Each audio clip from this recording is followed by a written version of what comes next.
All right, new day, new city unlocked, new country unlocked. Welcome to Belgium, Brussels, Belgium.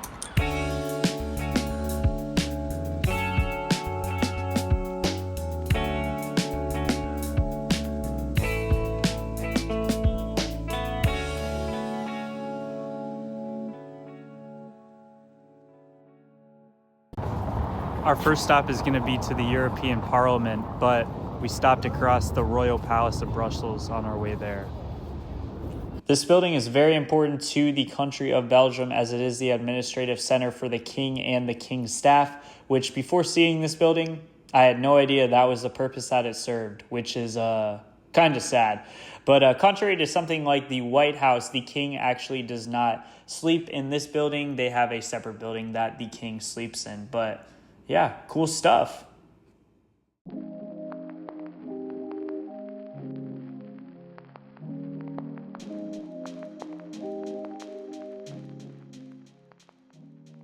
I just got done eating in the Royal Quarter. We just had an absolutely fire breakfast. Yeah. It was super good. I even have the hiccups, and the real ones know if I get the hiccups, I'm full.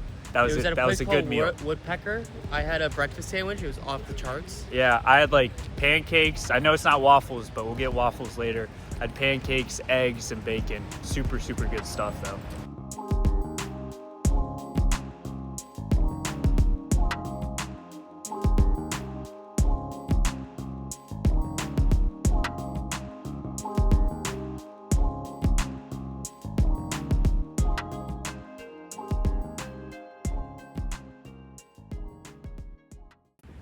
All right, we just got out of the European Parliament. That's not it, but it's like 6 minutes from here. And it's honestly really, really cool. It's a free attraction. You learn a lot about. You just have to scan your passport to get in. Yeah, you learn a lot about the EU Parliament and what it does. And then on the way out, I stopped at the bathroom, and the paper towel system here is like a little bit different. Yeah, it's like a big towel that like rotates. Yeah, so I got confused. I was trying to like pull it off, but I guess that's not how you're supposed to do it, apparently. But then we came to this nice park. I think it's called Parc du... I'm going to mispronounce this so horrifically. Parc du Cinquantenaire. I think that's close enough. It's a huge place. They got an art museum right behind us that's absolutely beautiful, and then huge gardens. So might check this out for a little bit longer and then walk back toward our hostel.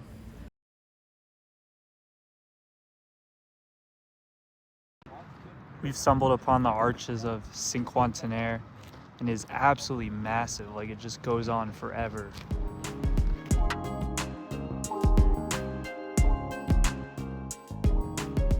Two cinematic clips in one video. That is a very rare sight from me. But after the arches of Cinquantenaire, we walked around the city a little bit more. We saw the statue of this guy on a horse. Nice. Look at the landscaping here. I mean, that bush hedging is immaculate. And a little bit past the bushes, we ran into a big, beautiful church. We had to check out the interior. It was absolutely gorgeous. And then we got a Ferris wheel. I love Ferris wheels. They are very cool. And then a little bit past the Ferris wheel, there was an overlook. So we overlooked the city.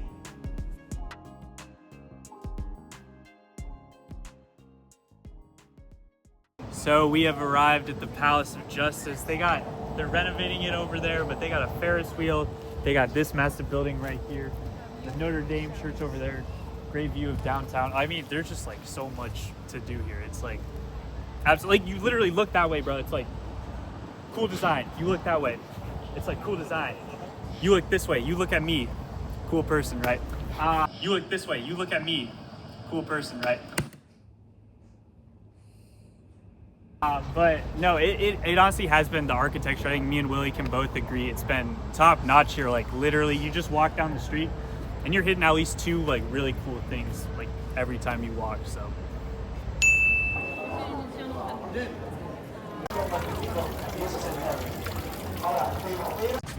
I just visited the iconic Manneken Pis, and you know, people say like how small it is, how kind of underwhelming it is, and it is just extremely small.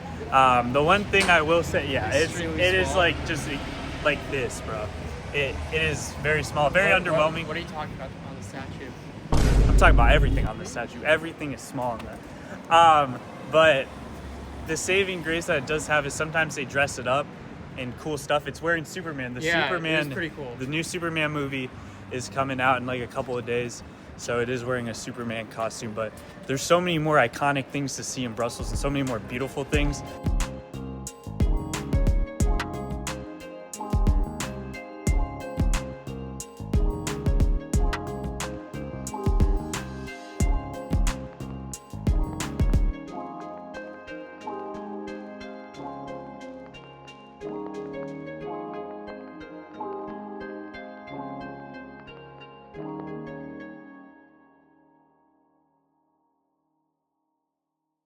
All right, we got the Belgian waffles.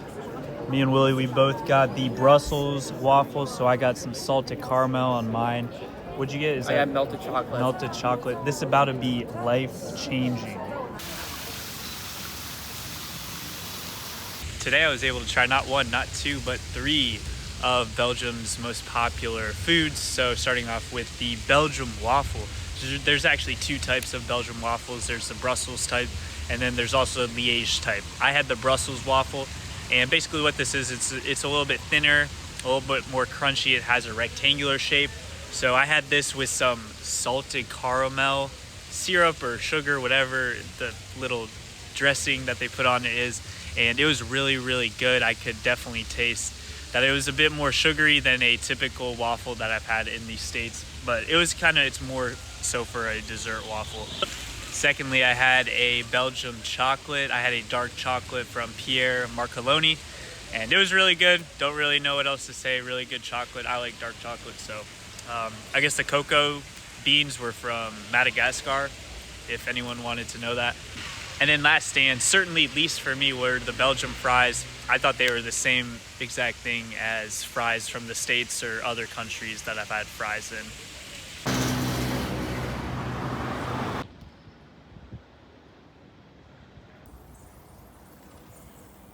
Just awoke from a great slumber. It is currently the next day out. We're out here early in Grand Place, just checking it out without as many people around. It looks like they are setting up for a concert, so there's a ton of trucks and other stuff here, which is kind of unfortunate because it blocks a lot of the great views of the whole plaza, but nevertheless still looks pretty cool.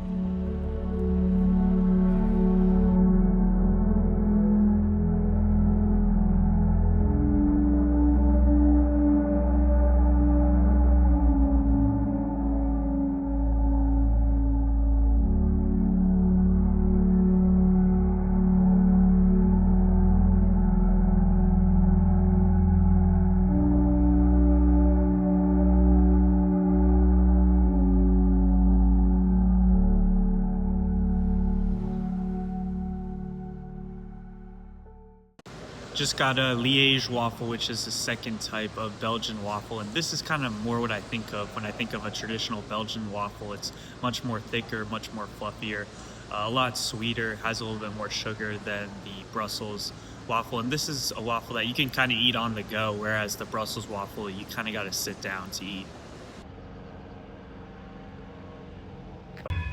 So we have just taken the train a little bit north of Brussels and we're at the Atomium. So it's just like a molecule. Is that a molecule? I don't even know what that represents, but it's like this peculiar shaped thing. I guess it's an odd observatory deck. You can go up top, and then around this area they also have Mini Europe, which is a bunch of like European sculptures and like famous and a planetarium, right? Yes, they do have a planetarium. They have a planetarium here, and I think even a museum too. So, according to my dad, there's only 2 planetariums in the whole world. So. Yeah, so this is a newly found planetarium.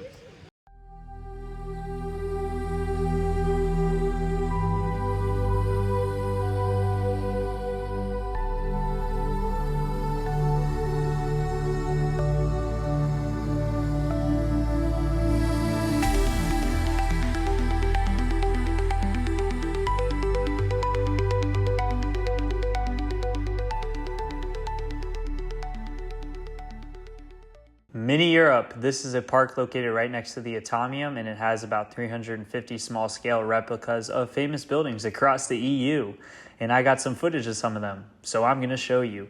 Starting off, we got the Grand Place in Brussels, Belgium. Actually, just saw this earlier in the video. That's pretty cool. Next up, we got the Westminster Palace. This is a government building with a ton of aura, and it's located in London, UK. We got the Dover Castle, which is the largest castle in England. Heck yeah. Well, well, well. Would you look at that? It is the Eiffel Tower. This next one, I'm really going to challenge my pronunciation skills. This is the Sacré-Cœur Basilica in Paris, France. Yo, it's that leaning tower in Pisa, Italy. Whoa, look at those baths. These are the Széchenyi thermal baths located in Budapest, Hungary. Rockets are so awesome. I mean, look at this. Oh, I'm going to stop talking. 8, 7, 6, 5, 4, 3, 2, 1, top. À l'image des Vulcains. À l'image des EAP, décollage.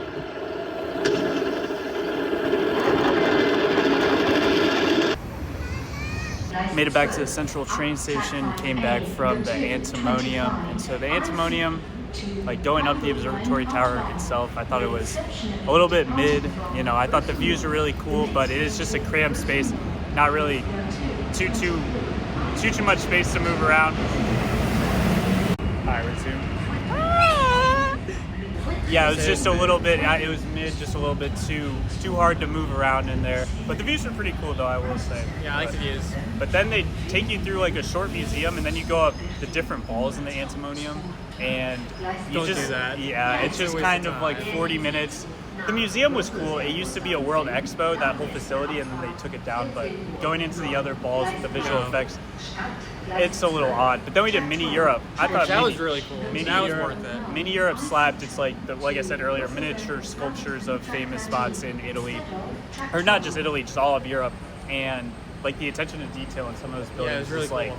absolutely phenomenal. And then we had to hit up the planetarium. We had to prove his dad that there's more than one planetarium in the whole world. Yeah. Because, I mean, this guy just thinks it's in Chicago, man. Come on. Hey, thanks for watching this video, and stay tuned for some more decent vlogs in the future. We got Amsterdam coming up next, and that's going to be a pretty cool one.